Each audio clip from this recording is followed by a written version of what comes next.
많이 오셨네요. 감사합니다.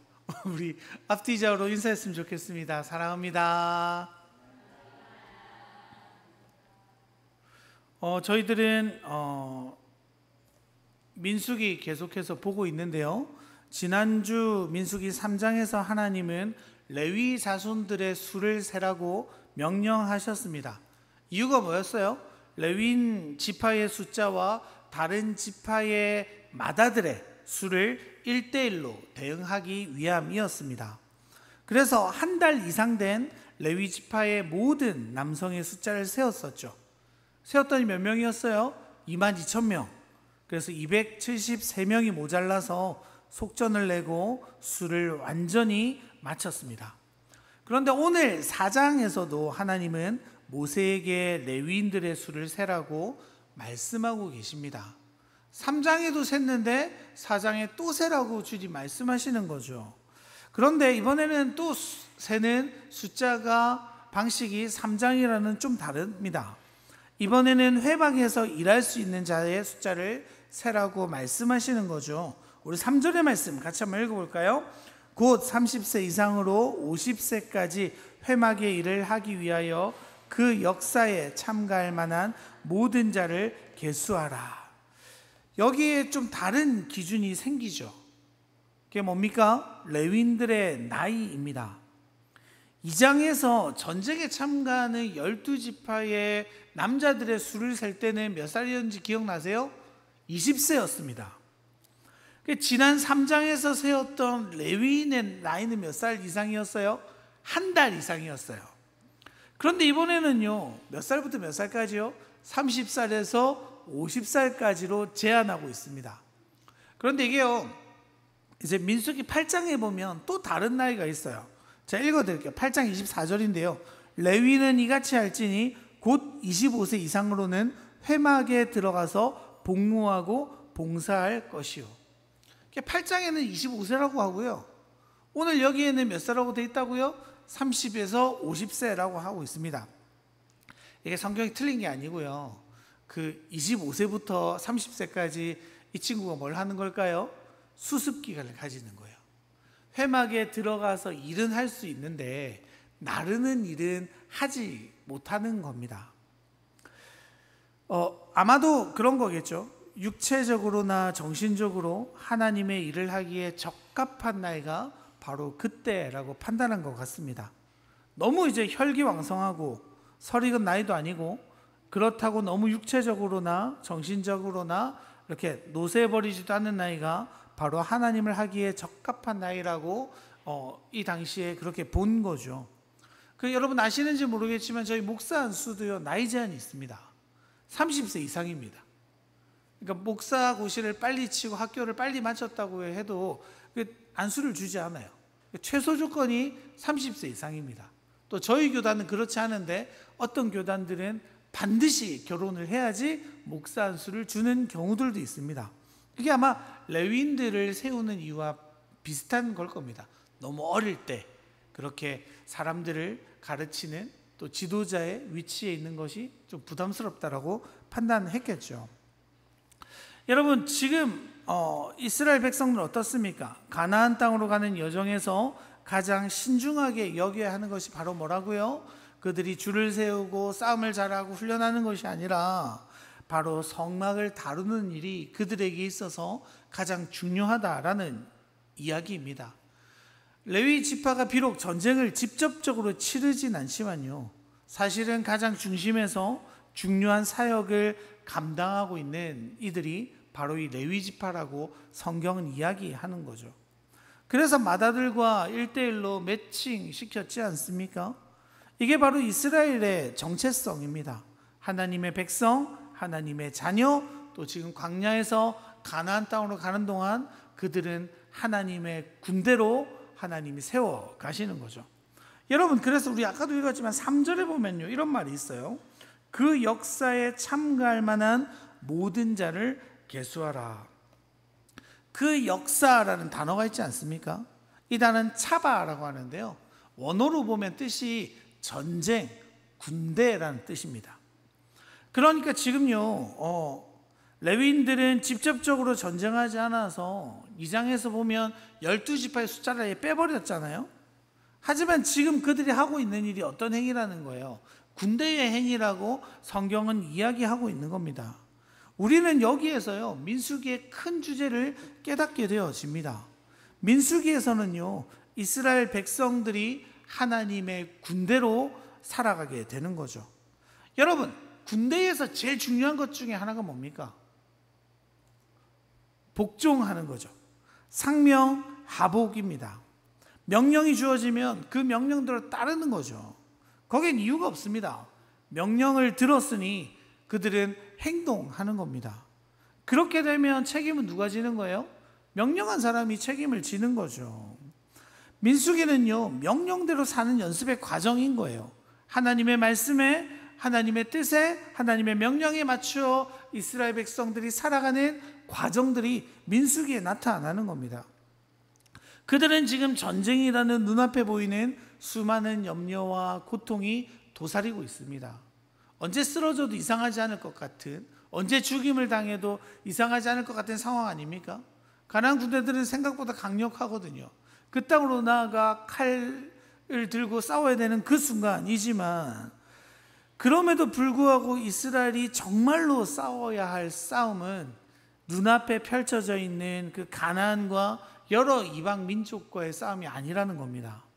전쟁의 마음이 빼앗기고 두려워하고 그것에 전전긍긍하는 것이 아니라 지금 내게 말씀하시는 하나님께 집중하는 순종의 싸움을 싸워가는 것이 이 민수기에 주어진 이스라엘 백성들의 숙제인 거죠.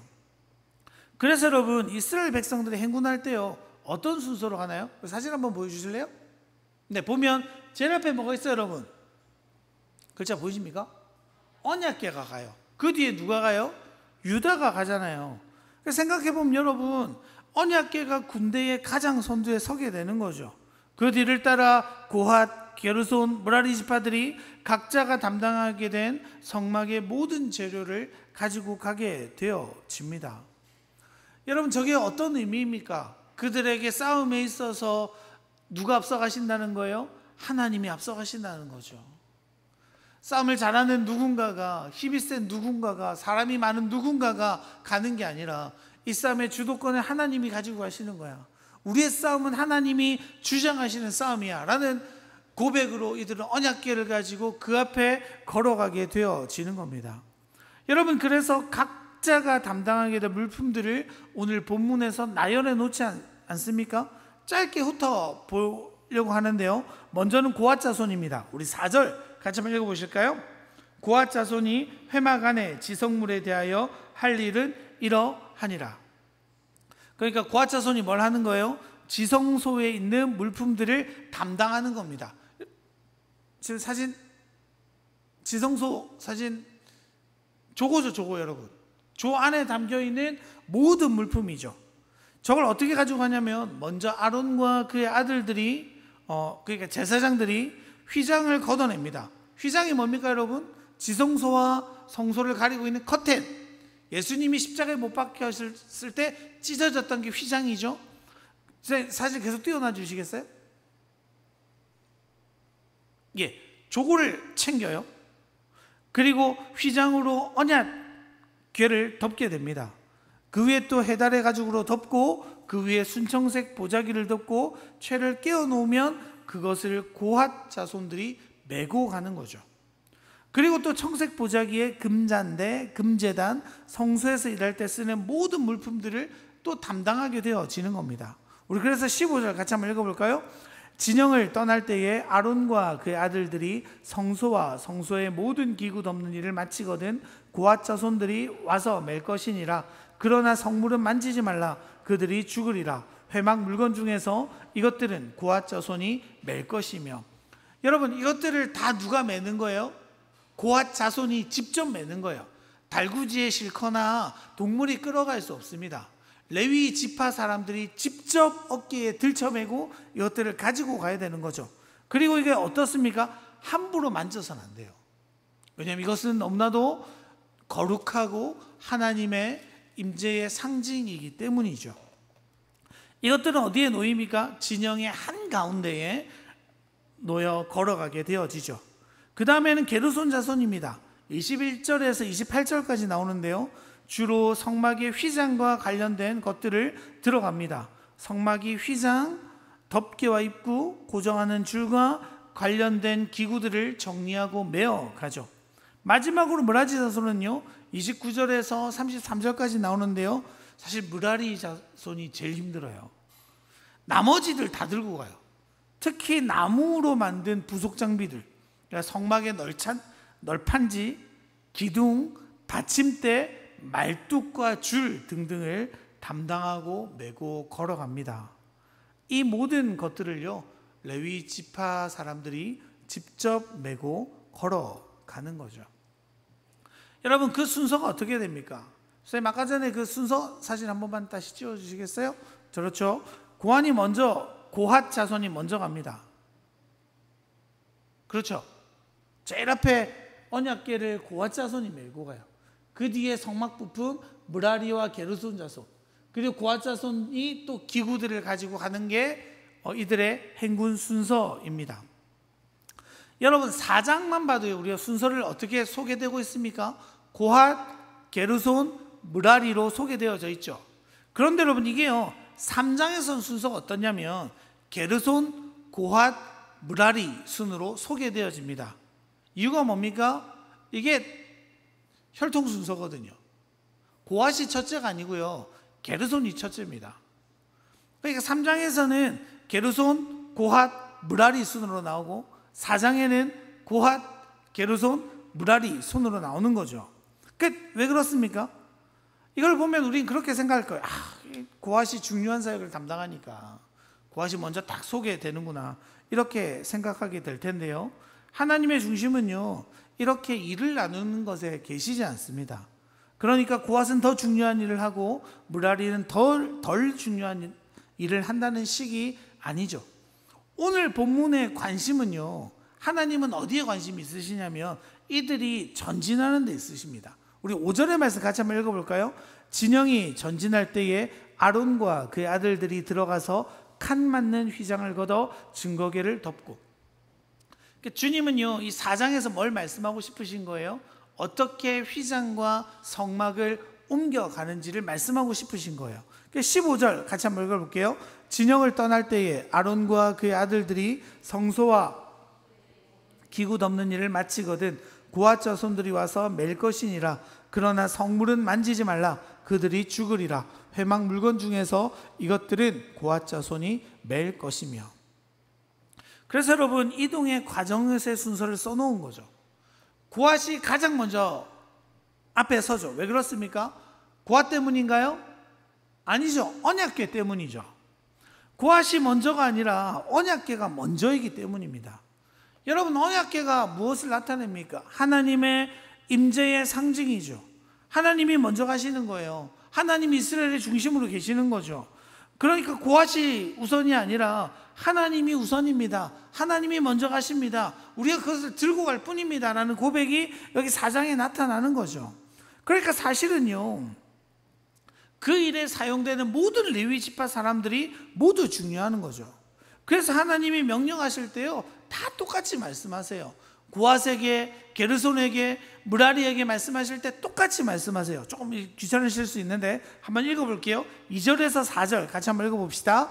레위 자손 중에서 고핫 자손을 그들의 종족과 조상의 가문에 따라 집계할지니 곧 30세 이상으로 50세까지 회막의 일을 하기 위하여 그 역사에 참가할 만한 모든 자를 계수하라. 고핫 자손이 회막 안에 지성물에 대하여 할 일은 이러하니라. 또 22절에서 24절 게르손 자손에게 말씀하십니다. 같이 한번 읽어볼게요. 게르손 자손도 그 조상의 가문과 종족에 따라 계수하되 30세 이상으로 50세까지 회막에서 복무하고 봉사할 모든 자를 계수하라. 게르손 종족의 할 일과 맬 것은 이러하니. 또 29절에서 31절 읽어볼게요. 너는 므라리 자손도 그 조상의 가문과 종족에 따라 계수하되 30세부터 50세까지 회막에서 복무하고 봉사할 모든 자를 계수하라. 그들이 직무를 따라 회막에서 할 모든 일 곧 그 맬 것은 이러하니 곧 장막의 널판들과 그 띠들과 그 기둥들과 그 받침들과. 여러분, 그러니까 고아세게도요, 게르손에게도요, 무라리에게도요, 하나님 똑같이 말씀하시죠. 계수해라. 30세부터 50세까지다.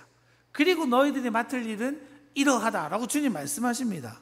누군가에게 더하거나요, 누구를 빼거나 하지 않으십니다. 우리가 생각할 땐 그렇잖아요. 그래, 지성소 안에서 법궤를 메는 사람들이 그 법궤가 제일 중요한 거니까 그걸 들은 사람이 제일 중요한 일을 하는 거고, 기둥이나 들고 다니는 애는 허드렛 일처럼 보이지 않습니까? 큰 거, 무거운 거, 힘든 거 막노동하는 애들인데 쟤들은 좀 덜 중요하지 라고 생각할 수 있습니다. 그런데 하나님 뭐라고 말씀하시는 거예요? 하나님 앞에서는요, 똑같은 사역자로, 하나님의 거룩한 일을 하는 자로 하나님 바라보시는 거죠. 여러분, 우리가 언제나 기억해야 합니다. 하나님이 우리를 세우신 일에는요, 귀천이 있을까요, 없을까요? 없어요. 우리의 직업에 귀천이 있습니까? 없어요. 특히 우리 기독교인의 정신이 뭐예요? 우리에게 맡겨주신 모든 일이 어떤 일이래요? 거룩한 사역이에요. 내가 무슨 일을 하든, 어디에 있든, 누구를 만나든, 어떻게 살든요, 우리는 그런 것들을 너무나도 중요시 여기죠. 눈에 보이는 것들, 얼마를 받느냐, 어디에 사느냐, 무슨 차를 타고 다니느냐, 이것들이 우리를 결정해 준다고 세상은 그렇게 우리를 속여갑니다. 그런데 주님은요, 절대로 우리에게 그렇게 말씀하지 않으세요. 그래서 하나님 뭐라고 말씀하세요? 모든 일이 거룩한 일이다 라고 말씀하시는 거죠. 우리 각자가 다른 곳에서 각자의 은사와 위치와 환경에 맞게 부르심을 받았을 뿐입니다. 그래서 우리가 해야 될 건요, 내가 높은 곳에 올라가야지, 내가 더 잘 나가야지, 이것에 집중할 수도 있겠지만 더 중요한 게 뭐예요? 내가 불러주신 그 위치에서 나는 하나님과 함께 있는가?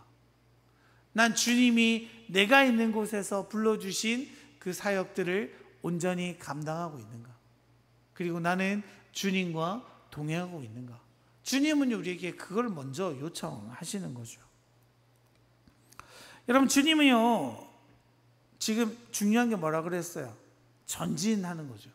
이스라엘 백성들이 어디로 갑니까? 가나안 땅으로 가게 되어집니다. 그러면서 그들은 계속해서 무슨 일을 할까요? 성막을 피고, 성막을 접고, 성막을 메고. 근데 이 일들이 어떻게 돼요? 지루하게 반복되는 거죠. 어쩔 때는 며칠 만에, 어쩔 때는 몇 달 만에, 어쩔 때는 몇 년 만에 이 일들을 계속해서 가는 겁니다. 그런데 이스라엘 백성은 어떻게 하는 거예요? 그때마다 하나님이 주신 이 말씀대로 걸어가는 거죠. 말씀대로 진을 펴는 거죠. 말씀대로 언약궤 앞에 가고 그 뒤에 유다 자손을 필두로 12지파들이 걸어가게 되어집니다. 매 순간순간이 하나님의 말씀에 순종하며 복종하며 그들은 계속 약속의 땅으로 걸어가게 되어지는 거죠. 여러분, 이게 중요하죠. 주님과 함께 걸어가는 겁니다. 여러분, 주님은요, 계속해서 나아가기를 원하시는 거예요. 하나님의 약속의 땅 가나안 땅으로 이스라엘 백성들이 계속해서 걸어가기를 원하십니다. 하나님의 말씀에 기인해서요. 여러분, 그래서요, 우리 교회들도 그렇죠. 교회가 나아가야 돼요. 교회가 가만히 있는 것은요, 하나님이 기뻐하시는 일이 아닙니다. 하나님의 약속이, 하나님의 비전이, 하나님의 뜻이 있는 곳으로 우리는 날마다 걸어가고 있나요? 우리에게 주신 게 뭐예요, 여러분? 우리에게 지역을 주시죠. 영혼을 주시죠. 열방을 주시죠. 현 세대와 다음 세대를 우리에게 주셨어요. 믿으세요? 아무도 안 믿으세요? 나만 잘 살면 됩니다, 이렇게 생각하십니까? 아니잖아요. 주님 뭐라고 하세요? 때를 얻든지 못 얻든지 복음을 전하라고 말씀하시죠. 사도행전 1장 8절에 뭐라고 말씀하세요? 오직 성령이 너희에게 임하면 너희가 권능을 받고 예루살렘과 온 유대와 사마리아와 땅끝까지 이르러 내 증인이 되리라 하시니라. 여러분, 이게 무슨 말이에요? 유대에서 어떻게 돼요? 예루살렘에서 좀 더 퍼져나가죠. 유대로.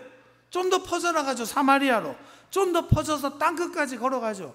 이게 여러분, 우리 교회가 나아가야 한다는 말입니다. 여러분, 하나님이요, 정말 기뻐하지 않는 일이 뭐냐면 은혜를 우리끼리 가지는 거죠. 우리만 잘 먹고 잘 살면 되지, 우리가 만족하면 되지. 그렇게 아무것도 하지 않는 교회는요, 침체될 수밖에 없는 겁니다. 우리에게 은혜를 주셨어요. 그럼 뭘 하라고요? 나가서 복음을 전하라고 우리에게 말씀하시는 거죠. 그래서 여러분, 사도행전에 보면 성령 세례를 받았어요.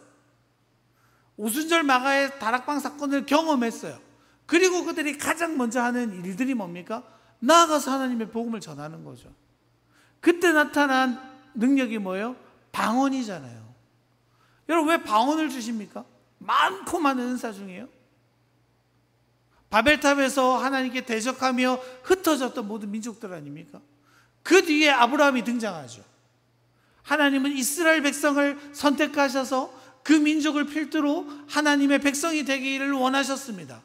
그런데 지금 하나님 방언을 주심으로 뭐를 선언하시는 거예요? 그 흩어졌던 민족들, 하나님을 대적해 흐트러졌던 민족들을 방언을 통해서 내가 다시 하나님 앞에 불러 모을 것이라는 선언이 그때 이루어지는 거죠. 여러분, 주님의 복음으로, 주님의 영으로 이제 우리가 다시 하나 될 거야.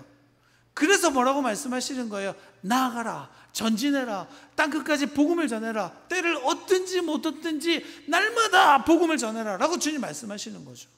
여러분, 그래서요, 교회의 사명은요, 하나님을 예배하는 것이 먼저입니다.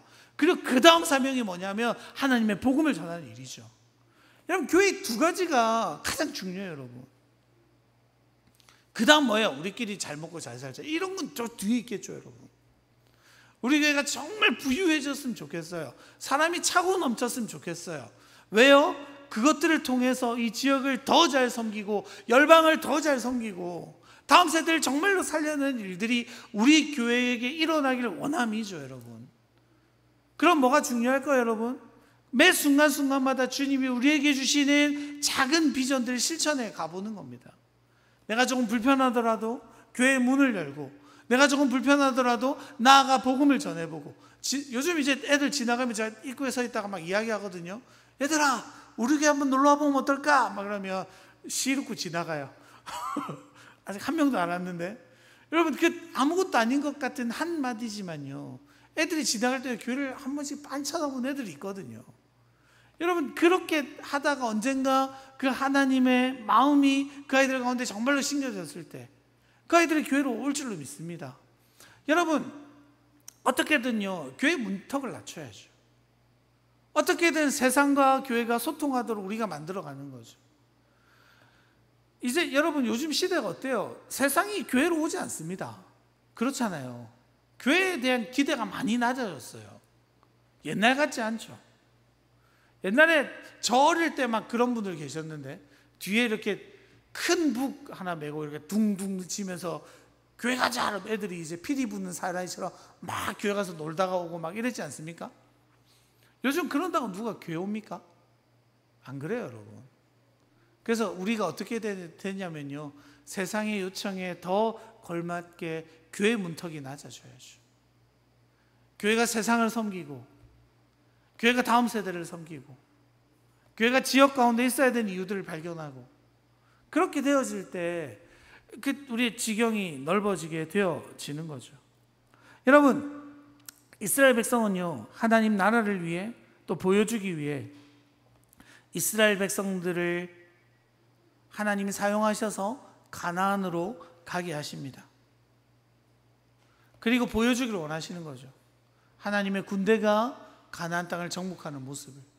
그리고 그 가나안 땅에 정착한 그들이 하나님의 이름을 얼마나 높여 부르실지 하나님 그들에 대한 기대가 있으신 거죠. 여러분, 이 시대의 하나님 나라가요, 우리를 통해 정말로 이루어지기를 바랍니다. 하나님 나라라는 말을 우리가 쓰는데, 나라라는 단어가 장소라고 했어요? 아니라고 했죠. 다스리다, 통치하다라는 뜻이라고 말씀드렸어요. 그러니까 여러분, 우리가 가는 곳마다 하나님께 순종한다면 우리를 통해 하나님 나라가 선포되어지고 임하게 되어지는 거죠. 반대로 여러분, 하나님의 다스림과 하나님의 뜻에 합당하지 않게 행동한다면, 저는 목회자이지만 저를 통해 하나님 나라가 이루어지지 않을 거죠. 이것이 교회이지만 하나님의 뜻과 상관없이 살아간다면 이 교회 안에 하나님 나라는 이루어지지 않게 되어진다는 겁니다. 우리는요, 너무 장소의 개념으로 하나님 나라를 생각하거든요. 그래서 교회가 마치 특별히 거룩한 장소인 것처럼, 목사가 특별한 위치에 있는 사람인 것처럼 여기시잖아요. 그래서 되게 부담스러운데 가끔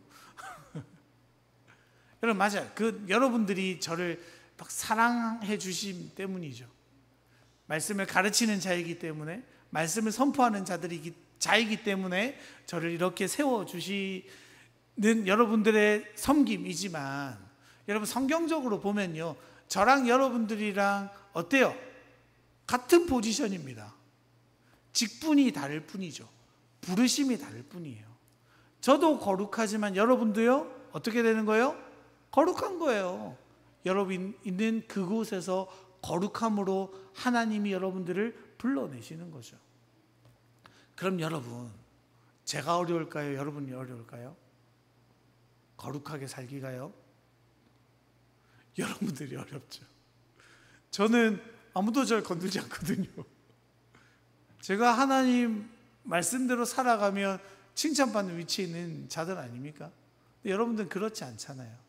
삶의 치열한 상황 속에서 하나님의 거룩함을 살아내야 되는 위치에 있습니다. 마치 유다를 비롯한 12지파 같은 분들이 여러분이죠.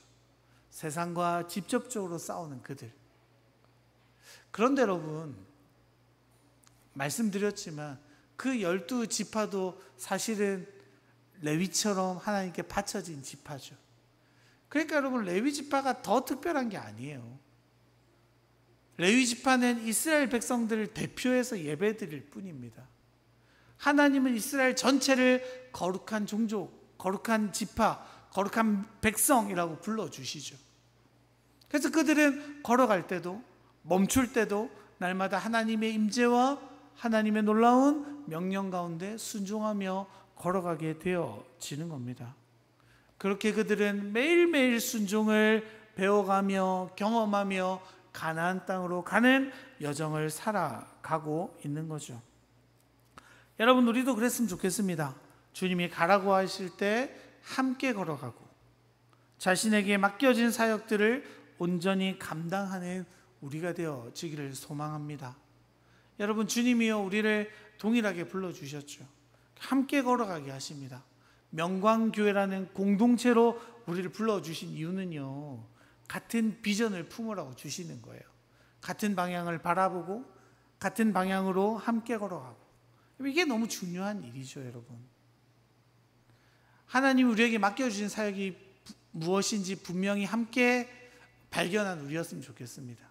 주님 우리 교회 가운데 보여주시는 그 비전들을 함께 이루어내는 우리였으면 좋겠습니다. 그래서 중요한 게 뭐냐면요, 함께 걸어가는 거죠. 그리고 함께 걸어감에 있어서 주님의 뜻이라면 순종하는 거예요. 그 뒤는 누가 책임지실까요? 하나님이 책임져 주실 거예요. 우리는 그저 순종함으로 그 비전을 향해 걸어갈 뿐입니다. 오늘 하루도 또 우리 매일을 살아가시면서 우리를 군대로 만들어 가시는, 우리를 하나님의 뜻에 순종하는 치열한 영적인 전투 가운데 승리하기를 원하시는 그 주님을 바라보며 매일매일을 살아내시는 우리 명하의 성도님들 되시기를 간절히 축원합니다. 아멘. 우리 하나님께 찬양